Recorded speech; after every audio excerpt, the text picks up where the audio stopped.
फिल्मी जिला Hindi explain हैलोइन ends. एक ऐसा कातिल जो सालों से लोगों के दिलों में डर बना चुका था, लेकिन इस बार उसका सामना एक ऐसे इंसान से होता है जिसके बारे में किसी ने सोचा भी नहीं होगा। क्या इस बार माइकल मायर खत्म होगा या फिर एक और खौफनाक कहानी की शुरुआत होगी? कहानी की शुरुआत हैलोइन नाइट से होती है। हैलोइन की रात को जहां हमें एक लड़के कोरी को दिखाया जाता है जिसे एक बच्चे की देखभाल करने के लिए केयर टेकर के रूप में बुलाया गया था, क्योंकि उसके मॉम डैड घर से बाहर जा रहे थे और अब रात में उस बच्चे को हम टीवी देखते हुए पाते हैं। वह अकेला टीवी देख रहा होता है। कोरी उस बच्चे से बहुत प्यार से बात करता है, लेकिन वह बच्चा बहुत ही अकड़ू किस्म का था और किसी बात का सीधा जवाब नहीं देता और फिर कहता है माइकल तुम्हें मार डालेगा। उसके बाद कोरी किचन की तरफ जाता है। जब वह वापस आता है तो वहाँ पर उसे उस नोटी बच्चे को नहीं दिखा पाता। तभी एंट्री गेट अपने आप बंद हो जाता है। ये देखकर कोरी बहुत डर जाता है, लेकिन जल्द ही वह समझ जाता है कि ये नोटी रईस बच्चा उसे परेशान करना चाहता है और उसके साथ मजाक कर रहा है। वह उसे दरवाज़ा खोलने को कहता है, लेकिन वह दरवाज़ा नहीं खोलता। कोरी फिर फ्रस्ट्रेट होकर दरवाजे को जोर से किक मारता है, जिससे बच्चा सीढ़ियों से नीचे गिर जाता है। ठीक उसी समय उसके मॉम डैड भी वापस आ जाते हैं। बच्चे को इतनी ऊंचाई से गिरने की वजह से मौके पर ही मौत हो जाती है। इसलिए अब कोरी को पुलिस पकड़ लेती है, क्योंकि हर किसी को यही लगता है कि कोरी ने जानबूझकर उस बच्चे को मार डाला।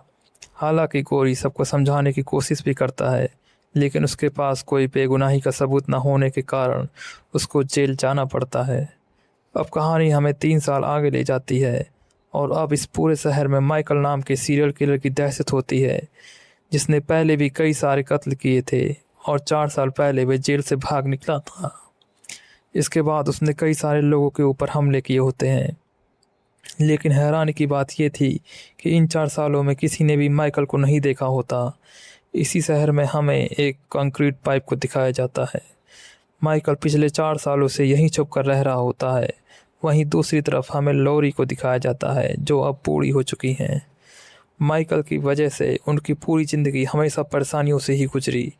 माइकल ने उनकी एक लौती बेटी को भी मार डाला था और अब लॉरी एक बार फिर इस शहर में वापस आ गई हैं, क्योंकि उनकी ग्रैंड डॉटर भी यहीं होती है, इसी शहर में, जो कि एक नर्स हैं। इस शहर में लॉरी को कोई भी पसंद नहीं करता।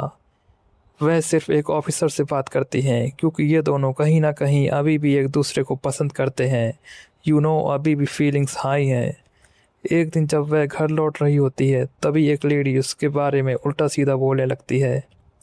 वहाँ पर एक औरत व्हील चेयर पर बैठी होती है। इसके अंदर माइकल ने जेल में छूटते ही हमला किया था। उस हमले से ये पता नहीं कैसे बच गई और अब ये पूरी तरह से इंजर्ड होती है। माइकल ने इसकी बहुत बुरी हालत कर दी होती है और शहर के लोगों का मानना था माइकल ने जितने ही मर्डर किए होते हैं उसके पीछे की वजह सिर्फ एक ही थी, और वो थी ये लॉरी। लेकिन लॉरी को इन बातों से कुछ फ़र्क नहीं पड़ता, क्योंकि वो इन बातों को हैबिचुअल हो चुकी थी। वो एक बुक लिख रही हैं जो माइकल और उसकी जुड़ी हुई यादों से होती है। उधर कोरी भी जेल से वापस आ चुका था, क्योंकि उसने ये साबित कर दिया था कि वह सिर्फ एक हादसा था, जिसके बाद उसे रिहा कर दिया गया। लेकिन शहर में बहुत से यंग लड़के कोरी को देखकर उसे बुली करने लगते हैं और उसका मजाक उड़ाकर उससे स्टोर से सामान लाने को कहते हैं, लेकिन कोरी साफ मना कर देता है। वह आवारा लड़के उसे धक्का देते हैं, जिससे कोरी का हाथ में चोट लग जाती है। लॉरी भी ये सब कुछ दूर से देख रही होती हैं। वह सामने आकर उन सब बच्चों को यहाँ से भगा देती हैं। वो सब के सब कोरी का मजाक बनाते हुए स्टोर में चले जाते हैं। इसके बाद लॉरी कोरी को अपना हथियार देती है, मेरा मतलब चाकू से है। फिर चाकू से वह उन लोगों की कार को पंचर कर देता है। अब वो कोरी के साथ ग्रैंड डॉटर के हॉस्पिटल पहुंचती हैं, जहां वो नर्स होती है। उसकी ग्रैंड डॉटर कोरी से ढेर सारी बातें करती है और कोरी को पसंद भी करने लग गई थी।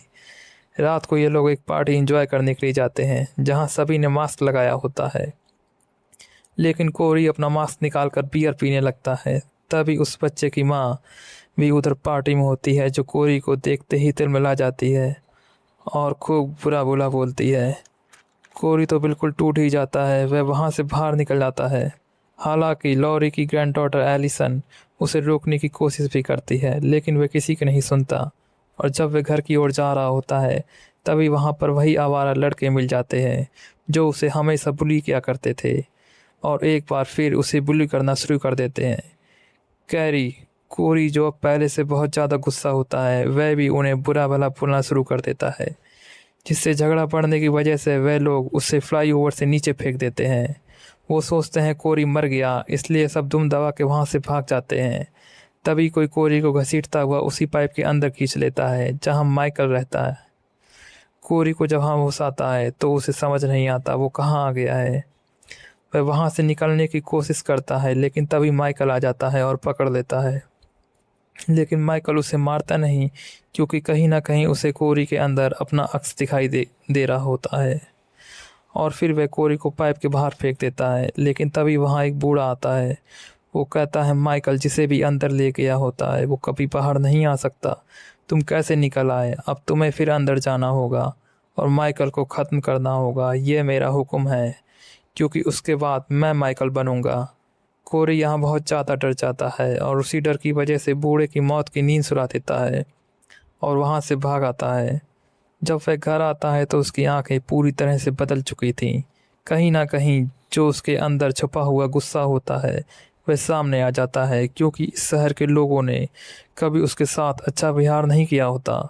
इसके बाद वह एलिसन से मिलने उसके घर जाता है और जब लॉरी उसे विंडो से देखती है तो वह डर जाती है, क्योंकि उसने कभी माइकल को इसी तरह उसके घर के सामने खड़ा देखा था। उसके अंदर उसे माइकल की परछाई दिख रही होती है। वह नीचे आती है तभी कोरी कहता है मैं आपकी ग्रैंड डॉटर से मिलने आया हूँ। इसके बाद वह लॉरी की ग्रैंड डॉटर एलिसन के साथ एक रेस्टोरेंट में जाता है। वहाँ एक पुलिस वाला आता है जो एलिसन को छेड़ना शुरू कर देता है और अब जो कोरी पहले वाला बदल चुका था उसे गुस्सा आता है और पुलिस वाले को बहुत उल्टा सीधा बोलता है। फिर वह पुलिस वाला वापस चुपचाप अपने दोस्तों के पास बैठ जाता है। इसके बाद वह एलिसन को छोड़ने घर जाता है। वह उसे घर छोड़कर उसी पाइप के पास जाता है जहाँ माइकल का ठिकाना होता है, क्योंकि वो जानता था कि ये पुलिस वाला मेरा पीछा ज़रूर करेगा। कोरी वहाँ छुप जाता है और फिर पुलिस वाला जब उसी एरिया में आता है तो कोरी उसके ऊपर हमला कर देता है और भागकर वापस पाइप के अंदर को चला जाता है। पुलिस वाला भी उसके पीछे करते हुए पाइप के अंदर जाता है। वहाँ कैरी एक बार फिर उछल के उसके सामने आ जाता है। यहाँ माइकल भी सब देख रहा होता है। वो पुलिस वाले पर हमला करना चाहता है लेकिन वह बहुत कमज़ोर हो गया है, क्योंकि पिछले कई सालों में वह इसी पाइप के अंदर है और माइकल के अंदर अब इतनी ताकत नहीं होती कि वह किसी का मर्डर कर सके। इसके बाद कोरी उस पुलिस वाले को पकड़कर माइकल के सामने कर देता है। फिर भका भाग उस पुलिस वाले का पानी निकाल देता है, मेरा मतलब खून से है। माइकल के अंदर अब अंदरूनी ताकत आ जाती है, इसलिए वह पाइप से बाहर आ जाता है। कोरी अब पूरी तरह बदल चुका था और ये बात लॉरी को भी जानती थी। वो अपने फ्रेंड को बताती है कि कोरी की आंखों में मैंने माइकल की अक्स को महसूस किया है। अब कोरी को हम देखते हैं जो एक नर्स के घर जाता है जो एलिसन के साथ उसी हॉस्पिटल में जॉब करती है और उसका अफेयर उसी के सीनियर डॉक्टर से होता है। इसलिए जो प्रमोशन एलिसन को मिलना था वो उसे ना मिलकर उसी नर्स को मिल जाता है। इसलिए अब कोरी पहले उस ठरकी डॉक्टर को मारता है, लेकिन नर्स जल्दी से भागकर कमरे में चली जाती है। उसको नहीं पता होता उसके पीछे माइकल खड़ा है। माइकल उस नर्स को पकड़कर बेरहमी से मार देता है और कोरी और माइकल मिलकर शहर में खून खराबा शुरू कर देते हैं। वहीं हमें लॉरी को दिखाया जाता है जो कोरी के वापस पास जाती है और कहती है मुझे पता है अब तुम पहले वाले मासूम इंसान नहीं रहे, मेरी एलिसन से अब तुम दूर रहना होगा। लेकिन कैरी नहीं सुनता और आशिक की तरह कहता है कि अगर वो मेरी नहीं हुई तो किसी की नहीं होने दूंगा। लॉरी के जाने के बाद कोरी एलिसन को कॉल करता है और झूठ बोलता है कि तुम्हारी ग्रैंडमदर मुझे धमकी दे रही हैं कि मेरी पोती की तरफ देखा तो मैं तुम्हें जान से मार डालूंगी। मैं तुम्हें चाहता हूँ, चलो भाग चलें, लेकिन सबसे पहले मुझे उन लोगों से हिसाब करना है जिन्होंने मेरी ज़िंदगी तहस नहस कर दी है। और आज हैलोवीन की रात भी होती है। इसके बाद ये पाइप के अंदर जाता है और माइकल पर ही हमला कर देता है और उसका मास्क छीन कर निकल जाता है और घात लगाकर उन आवारा लड़कों का इंतज़ार कर रहा होता है। वो उनकी गाड़ी पर स्केच डालकर वहाँ से निकलने लगता है। वो सब भी उसका पीछा करना शुरू कर देते हैं। कैरी अपने डैड के जंक यार्ड में जाता है। वहाँ उसके फादर हेडफोन लगाकर शकीरा की मूवी देख रहे होते हैं। उन्हें बाहर क्या हो रहा है कोई मतलब नहीं। वह एक एक करके 3 लोगों को मौत की नींद सुला देता है। लेकिन जब वह आखिरी लड़के को मारने जाता है तब वह लड़का कैरी के फादर के रूम में आ जाता है। कोरी के फादर अब लड़के के गन देखते हैं और अब वह उसका लड़का कैरी के फादर के साथ बाहर आता है। कोरी के पिता अपने बेटे को देख लेते हैं जो माइकल का मास्क पहने हुआ था और उसके कपड़े भी उतार लिए थे शायद।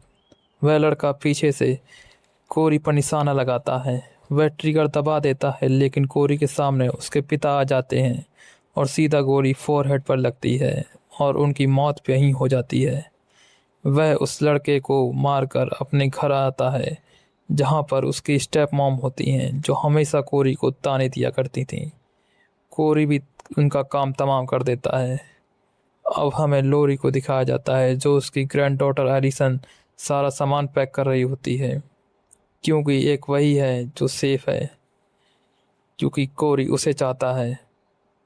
लॉरी उसे समझाने की कोशिश करती है लेकिन वो कहाँ सुनने वाली और वह उस जगह आ जाती है जहाँ कोरी ने सामने आने का वादा किया था। लेकिन अभी कोरी का मन कहाँ भरा होता है, उसके तो चुनचुने काट रहे होते हैं। उसका अगला शिकार कोई और नहीं लोरी ही थी। लोरी जो घर में अपने ग्रैंड डॉटर एलिसन के बारे में सोच सोच कर परेशान हो रही थी क्योंकि एलिसन तो हाथ से छूट चुकी थी। लेकिन वह शांत नहीं रहती। वह पुलिस को कॉल कर देती है और कहती है मेरे घर में एक मर्डर हुआ है जो मास्क पहने हैं। इसके बाद वह फायर करती है लेकिन खुद के ऊपर नहीं बल्कि बाहर कैरी आ जाता है जो फुल माइकल वाली फील दे रहा होता है। गोली की आवाज़ सुनकर वह अंदर चला आता है। लॉरी ने इसीलिए गोली चलाई होती है क्योंकि उसे पता था कोरी उसे मारने आ गया है और अब कोरी उसके सामने होता है जिसके ऊपर वह गोली चला देती है। 2 गोलियां सीधे उसके सीने पर। लेकिन अभी भी कोरी में जान होती है। यहाँ एलिसन भी घर आ जाती है। वह देखती है कि उसके सामने कोरी ज़मीन पे पड़ा है जो उसकी ग्रैंड मदर से जान की भीख मांग रहा है। उसे लगता है लॉरी ने ही ये सब किया है, इसलिए वह ज़ोर ज़ोर से चिल्लाकर बाहर की ओर भागती है। तभी लॉरी को घर पर किसी की होने की आहट सुनाई देती है। ये कोई और नहीं होता बल्कि सीरियल किलर माइकल होता है जो कोरी से अपना मास्क लेने यहाँ पर आया होता है। मास्क लेने के बाद वो कोरी को मार डालता है। अब वह लॉरी की ओर बढ़ता है। वह लॉरी के ऊपर हमला करने वाला होता है। उसके बीच हाथापाई और गुत्थम गुत्थी शुरू भी हो जाती है। कभी माइकल लॉरी के ऊपर, कभी लॉरी माइकल के ऊपर। फिर वह टेबल के ऊपर चढ़कर माइकल के ऊपर फ्रिज गिरा देती है जिससे वह फंस जाता है और लॉरी उसे जान से मारने ही वाली होती है कि तभी माइकल उसका गला दबा देता है। वह उसे मारने ही वाला होता है कि एलिसन वहाँ आ जाती है और एक झटके से माइकल के एक हाथ के 2 टुकड़े कर देती है। इसके बाद लॉरी भी कहाँ पीछे हटने वाली थी, सीधे माइकल के ऊपर और माइकल का खात्मा। वहीं अब पुलिस भी आ जाती है क्योंकि सब कुछ हो चुका होता है एज़ यूजुअल। पुलिस का तो आना ही था और वह दोनों सच बता देती हैं क्योंकि एलिसन को भी ये पता चल चुका था कि कोरी भी माइकल के साथ ही है और ये दोनों मिले हुए थे। वह माइकल की बॉडी को पुलिस की गाड़ी के ऊपर बांधकर पूरे शहर में रैली निकालते हैं ताकि सबको पता चल सके कि माइकल मारा जा चुका है, जिसकी दहशत कई सालों से लोगों के दिलों में है, इन आंटी की भी। और अब सबको यकीन हो चुका है कि माइकल का अब अंत हो चुका है। क्या आपको भी यही लगता है? कमेंट जरूर करें। अब सबके दिलों में भी माइकल का डर निकल चुका था और हम माइकल को क्रश होते हुए दिखाते हैं। कहानी के अंत में हमें दिखाया जाता है कि यहाँ लॉरी अपने पुराने लवर के साथ, जो कि एक ऑफिसर है, अपने घर के बाहर बैठे हैं और आज भी माइकल का मास्क अपने टेबल पे सजा कर रखे है एक उपलब्धि की तरह।